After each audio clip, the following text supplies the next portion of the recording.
Kita beralih ke informasi lain, pemirsa. Warga Dusun Gunung Labuhan, Desa Tanjung Iman, Belambangan Pagar, Lampung Utara, digegerkan aksi pembacokan brutal yang dilakukan seorang petani lanjut usia.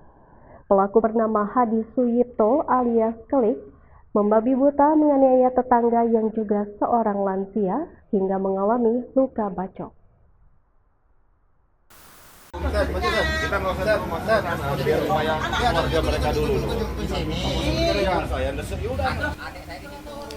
Peristiwa tragis yang menggegerkan warga Dusun Gunung Labuhan, Desa Tanjung Iman, Belambangan Pagar, Kabupaten Lampung Utara, terjadi hari Minggu 21 Juni sekitar jam 8 pagi.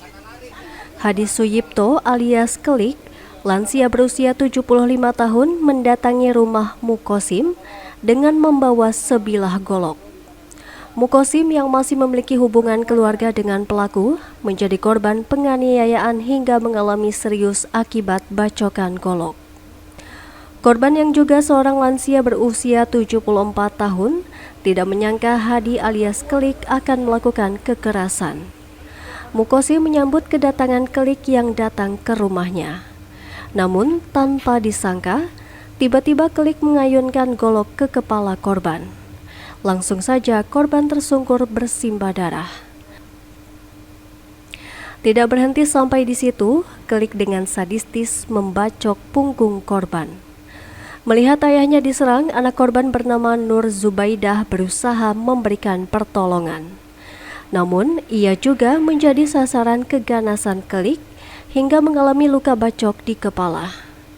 Samsuri tetangga yang berusaha melerai juga menjadi korban. Tangan lansia 80 tahun itu luka terkena sabetan golok. Terus? Yang tahu anakku laki adiknya ini. Oh, bapak itu langsung duduk. Kayaknya denger ya. Di sini kan, duduk sini dikasih kursi. Yeah. Nggak taunya kok bakbuk. Aku langsung keluar. Nggak taunya bapakku dibacok ya, anakku yang bungsu dibacok bisa. Udah aku nggak bisa apa-apa. Ini cucuku mau ikut jalan. Satu top pintunya ini. Kalau nggak aku sama cucuku itu dibacok juga. Iya, pokoknya siapa yang di situ dibacok. Jam berapa kejadian Bu? Pagi tadi nggak tahu kalau jamnya jam berapa nggak tahu. Terus anak-anak ibu yang luka siapa? Bapak sama siapa? Nur Rahman, ini rumahnya sebelah. Tahu tapi di dalam. Kalau nggak aku nggak bacok. Terus bapak itu kena siapa namanya? Mukosim. Ibu saku apa? Aku istrinya. Jadi tadi nggak tahu gara-garanya Bu? Nggak tahu, nggak ada gara-gara sih. Dia nggak pernah main di sini, bapaknya nggak pernah main ke sana. Jadi nggak tahu apa yang dia itu nggak tahu dibacokin gitu aja. Lukanya apa ya Bu? Lukanya kalau bapakku di sini, sama di punggung, sama ini katanya ini kata dokter tadi ini yang parah, sama ini.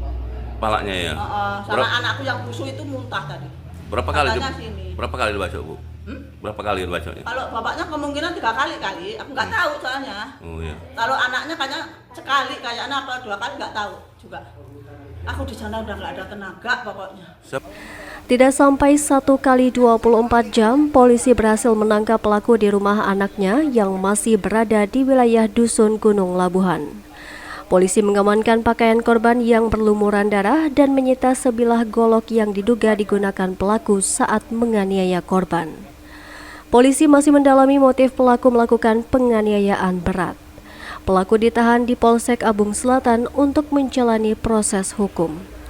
Informasi awal, pelaku membabi buta melakukan perbuatan sadistis karena halusinasi melihat korban seperti genderuwo.